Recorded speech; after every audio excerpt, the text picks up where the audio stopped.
आइए आज एक ऐसी कहानी का तज्जिया करते हैं जो आम रूटीन से बिल्कुल हटकर है। ये कहानी है शहजादी मरीना की, जिसने सारी रिवायतों को तोड़कर अपना रास्ता खुद बनाया। हम अक्सर सुनते हैं ना कि शाही खानदान के लोग बस एक तयशुदा जिंदगी गुजारते हैं, लेकिन यहाँ मामला बिल्कुल अलग है। ये कहानी हमें बताती है कि जब अंदर कुछ कर गुजरने का जुनून हो तो महल की ऊंची दीवारें भी रास्ता नहीं रोक सकती। इस एक्सप्लेनर में हम उन तमाम ट्विस्ट्स और टर्न्स को देखेंगे जिन्होंने एक आम शहजादी को समंदर की सरताज बना दिया। तो चलिए शुरू करते हैं। एक बगैर पतवार वाले जहाज से भी ज्यादा बुरा क्या है?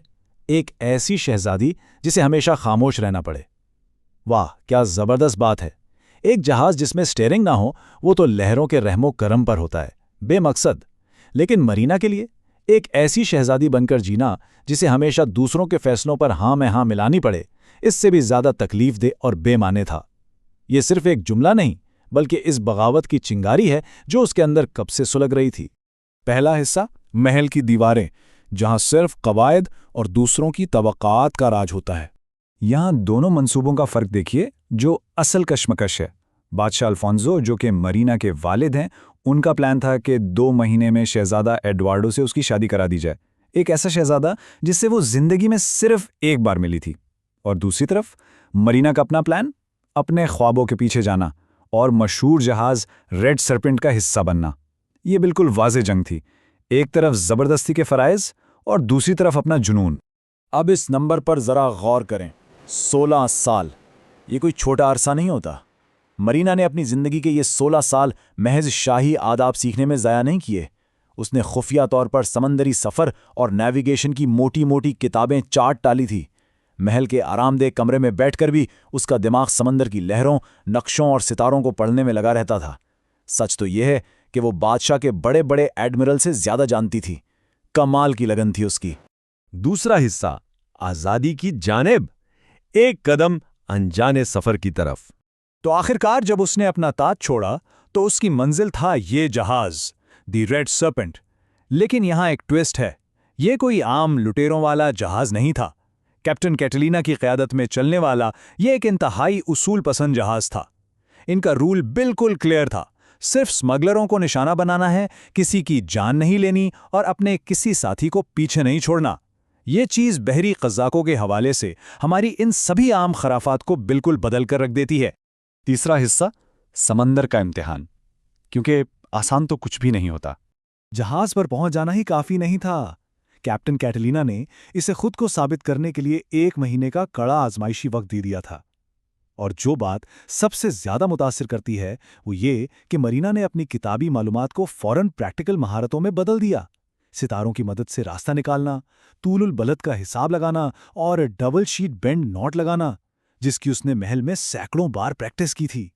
जहाज के पुराने और तजर्बाकार मल्लाह भी इसकी ये महारत देखकर हैरान रह गए। इस सफर में उसकी मुलाकात होती है मार्को से। मार्को रॉयल नेवी के एक मल्लाह का यतीम बेटा था जिसे सिस्टम ने बिल्कुल अकेला छोड़ दिया था। फिर कैप्टन कैटलीना ने उसे रेड सरपेंट पर एक ठिकाना दिया। मरीना और मार्को के दरमियान सितारों के नक्शे पढ़ते पढ़ते एक बहुत गहरी इज्जत और दोस्ती पैदा हो गई। इन दोनों का बैकग्राउंड जमीन आसमान का फर्क रखता था, लेकिन समुद्र ने इन्हें एक ही मंजिल का मुसाफिर बना दिया। सच कहते हैं, असली साथी वो होते हैं जो हमारे ख्वाब शेयर करते हैं। चौथा हिस्सा, तूफान और फतह, अंधेरे में बका की एक कठिन जंग। आजमाइशी मुद्दत के तीसरे हफ्ते में एक अचानक आने वाले तूफान ने उन्हें आकर घेर लिया। जहाज मुकम्मल अंधेरे और धुंध में फंस गया। सितारे भी छुप गए, मतलब नेविगेशन के तमाम आम तरीके फेल। समुद्री परिंदों की आवाज़ों से बस इतना पता चल रहा था कि वो किसी खतरनाक अनदेखी चट्टानों के बिल्कुल करीब हैं। जहाज किसी भी वक्त तबाह हो सकता था और हर गुजरने वाला लम्हा मौत के करीब कर रहा था। सूरत हाल वाकई बहुत क्रिटिकल थी। यहां मरीना ने एक मास्टर स्ट्रोक खेला। मार्को ने इसे डॉल्फिन्स के बारे में बताया था और उसने फौरन डॉल्फिन की इको लोकेशन वाली टेक्निक इस्तेमाल करने का सोचा। उसने जहाज की घंटी मुसलसल बजाने का हुक्म दिया। आवाज़ जब वापस आती तो वो इसे गौर से सुनते। अगर गूंज हल्की होती तो इसका मतलब था कि आगे रास्ता खुला है, और अगर गूंज तेज और शार्प होती तो वहां खतरनाक चट्टानें थीं। सोचिए, सिर्फ आवाज की लहरों का इस्तेमाल करके उन्होंने बिल्कुल अंधेरे में जहाज को तबाही से निकाल लिया। कमाल की हिकमत अमली है ना। तुमने एक सच्चे मल्लाह की तरह सोचा, तेजी से, समझदारी से और बहादुरी से। ये अल्फाज थे कैप्टन कैटलीना के, और उसके बाद तो कंफर्म हो गया कि मेरीना अब महल की कोई नाजुक शहजादी नहीं रही थी। वो वाकई एक सच्ची मल्लाह बन चुकी थी। एक्शन लेने की तेजी और खतरे में दिमाग चलाने की उस सलाहियत ने उसे अमले का पक्का हिस्सा बना दिया। 5वां हिस्सा, समंदर की शहजादी, एक बिल्कुल नई पहचान। तूफान गुजर जाने के बाद अमले ने खुश होकर इसे एक नया टाइटल दिया, समंदर की शहजादी, जो ऐसे सफ़र करती है जैसे समंदर को बाहों में ले रही हो। ये कितना इमोशनल लम्हा था। वो समंदर से डरती नहीं थी, ना ही उससे लड़ती थी। उसने लहरों को अपना घर बना लिया था। अपने वालिद की बादशाहत छोड़कर अब वो इस बेकाबू और वसी समंदर की शहजादी बन चुकी थी। दोनों जिंदगियों का फर्क देखें।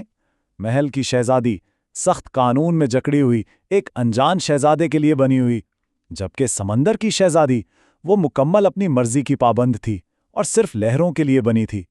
ये मुआजना पूरी कहानी की थीम को वाजे कर देता है। असल आज़ादी और ताकत तब मिलती है जब इंसान अपने फैसले खुद करता है और अपनी किस्मत खुद चुनता है। लेकिन कहानी अभी खत्म नहीं हुई। मरीना ने एक बहुत ही शानदार और स्ट्रेटेजिक वादा किया। उसने फैसला किया कि वो हमेशा भटकती नहीं रहेगी।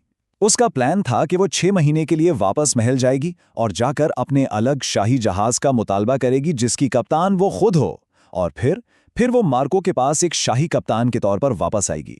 ये प्लान उसकी ज़हानत का सबूत था। वो शाही बैकग्राउंड और समुद्री जिंदगी दोनों को एक साथ लेकर चलना चाहती थी। ये एक्सप्लेनर हमें एक बहुत ही गहरे सवाल के साथ छोड़ जाता है। क्या वाकई इंसान को अपनी जिंदगी की किताब खुद लिखनी चाहिए? मरीना ने वाजे कर दिया कि जिंदगी का सबसे बड़ा खजाना अपना रास्ता खुद चुनना है, चाहे वो रास्ता कितना ही अनदेखा और नामालूम क्यों ना हो। उसने बने बनाए रास्ते को ठुकराकर अपनी कहानी खुद लिखी। तो क्या हम भी अपनी जिंदगी में वो रास्ते चुनने का हौसला रखते हैं जो रिवायात से हटकर हों और सिर्फ हमारे लिए बने हों? सोचिए जरूर। और इसी ख्याल के साथ हमारा आज का ये तज्जिया यहाँ खत्म होता है।